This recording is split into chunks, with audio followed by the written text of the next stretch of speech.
मित्रों, आज हम आपके लिए गायत्री का लघु अनुष्ठान और 1.25 लाख के अनुष्ठान के बारे में कुछ जानकारी देंगे।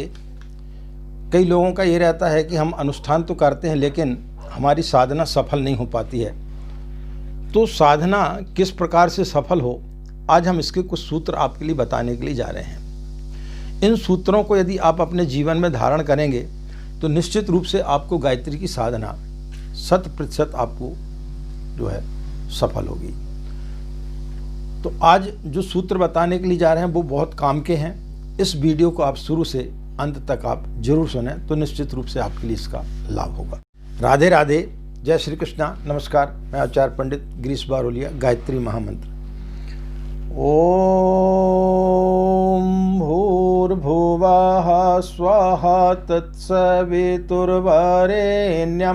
भर्गो देवस्य धीमहि धियो यो नः प्रचोदयात्। अखण्डमण्डलाकारं व्याप्तं येन चराचरं तत्पदं दर्शितं येन तस्मै श्रीगुरवे नमः। तस्मै श्रीगुरवे नमः। मित्रों, यदि आप गायत्री की उपासना प्रारंभ करने के लिए जा रहे हैं तो आपको कुछ चीज़ों का ध्यान रखना पड़ेगा। सबसे पहले कुछ दिनों के पहले से आप अपनी मानसिकता तैयार करें कि आप 9 दिन का अनुष्ठान करने के लिए जा रहे हैं या 40 दिन का अनुष्ठान करने के लिए जा रहे हैं। उसकी पूरी आप एक रूपरेखा तैयार कर लें, पूरे अपनी मन स्थिति को बना लें। जब तक आपकी मन स्थिति संपूर्ण रूप से नहीं बनेगी तब तक आपके लिए वो कार्यक्रम आपको सफल नहीं हो पाएगा। इसके लिए आपको जीवन में 3-4 सूत्र अपनाना बहुत आवश्यक है। पहला हम आपको बता रहे हैं उपासना। उपासना यानी आपको नित्य जो है सूर्योदय के पूर्व आपको सो करके उठना है और 33 माला का आपको नित्य जो है आपको जाप करना है। यदि आप 1.25 लाख का अनुष्ठान कर रहे हैं तो आपके लिए 33 माला का नित्य जाप करना चाहिए। और यदि आप लघु अनुष्ठान कर रहे हैं 24,000 का तो उसमें आपको 27 माला का नियमित रूप से जाप करना चाहिए।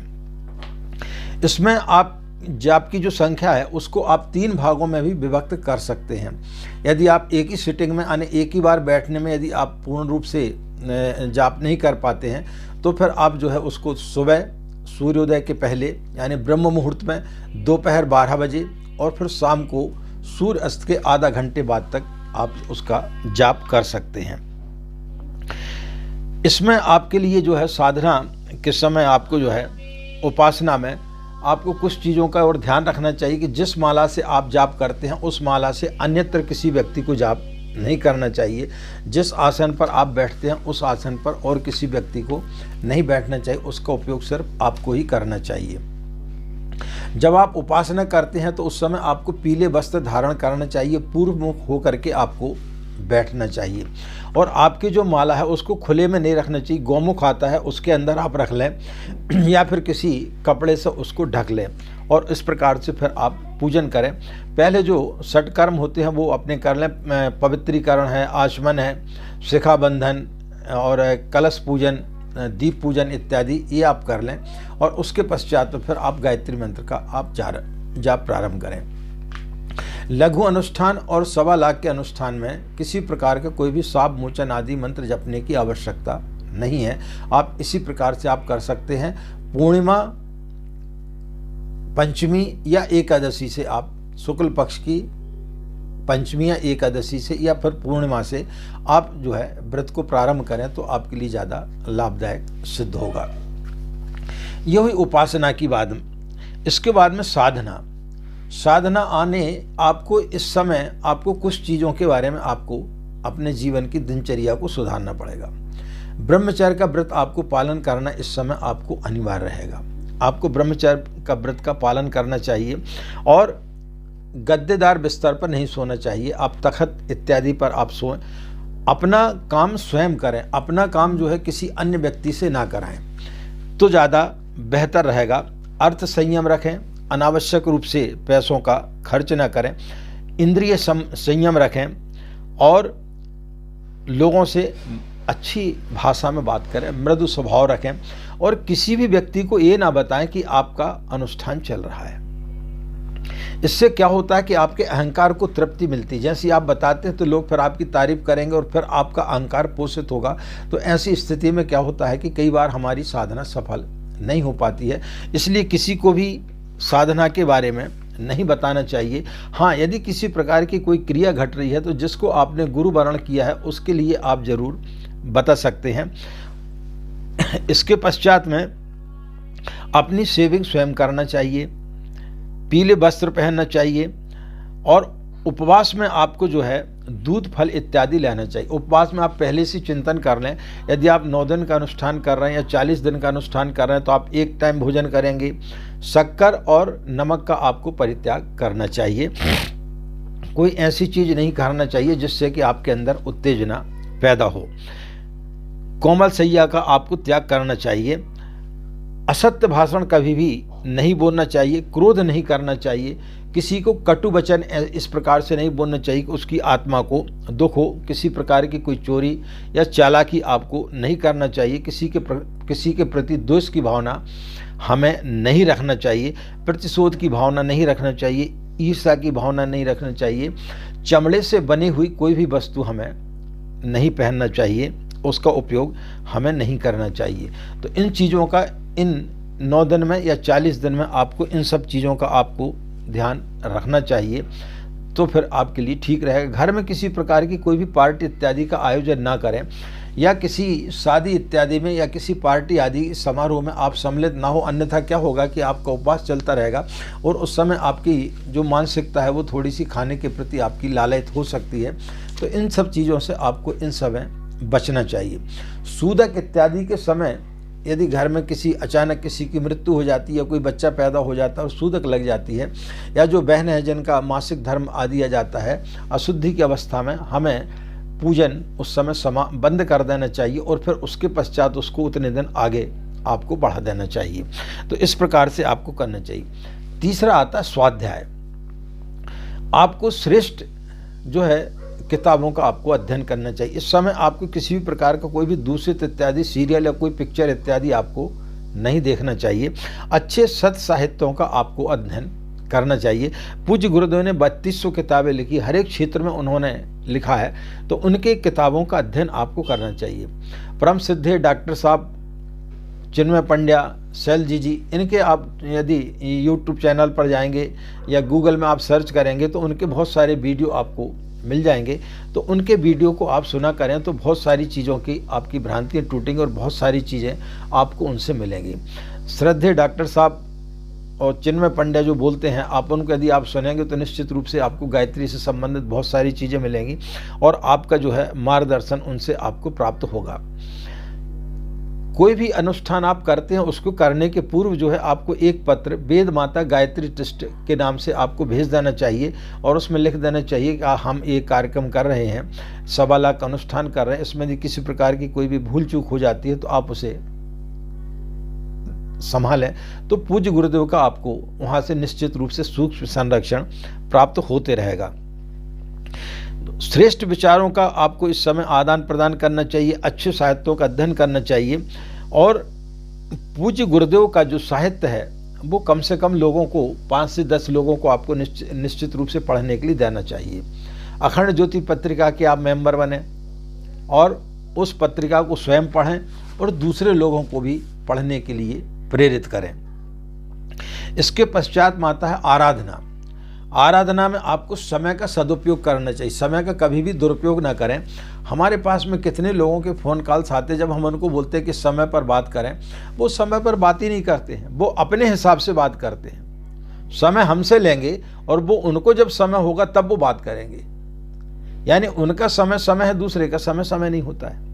तो समय का सदुपयोग करना चाहिए। यदि किसी को आपने 10 बजे का समय दिया है या किसी ने आपको 10 बजे का समय दिया है तो करेक्ट 10 बजे आपको उससे बात करना चाहिए। समय का आपको निश्चित रूप से निर्धारण करना चाहिए, समय का आपको सदुपयोग करना चाहिए। अपनी पूजा स्थली को एकदम साफ सुथरा रखना चाहिए, उसमें किसी प्रकार की कोई भी गंदगी इत्यादि नहीं होना चाहिए।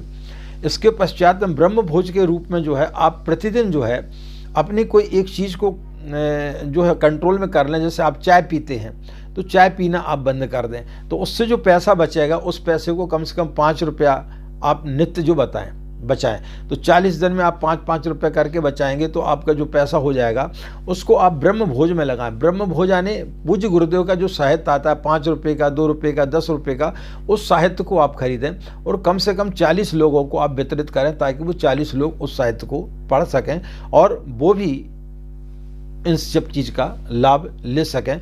तो आराधना के रूप में आपको ये सब चीज़ें करनी चाहिए।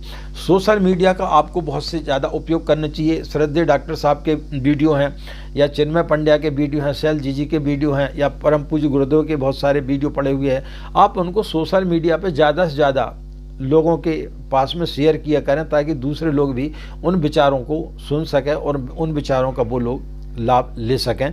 तो इस सोशल मीडिया का, लेकिन सोशल मीडिया का गलत उपयोग नहीं करना चाहिए, आपको अच्छा उपयोग उसका करना चाहिए। अहिंसा का आपको परित्याग करना चाहिए, किसी प्रकार की कोई भी अहिंसा आपको इस समय नहीं करना चाहिए।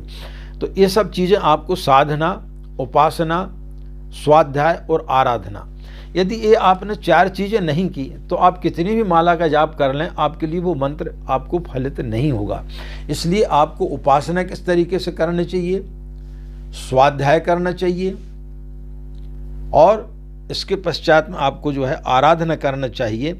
ये सब चीज़ें यदि आप करेंगे तो निश्चित रूप से आपके जीवन में अमूल चूक परिवर्तन आएंगे।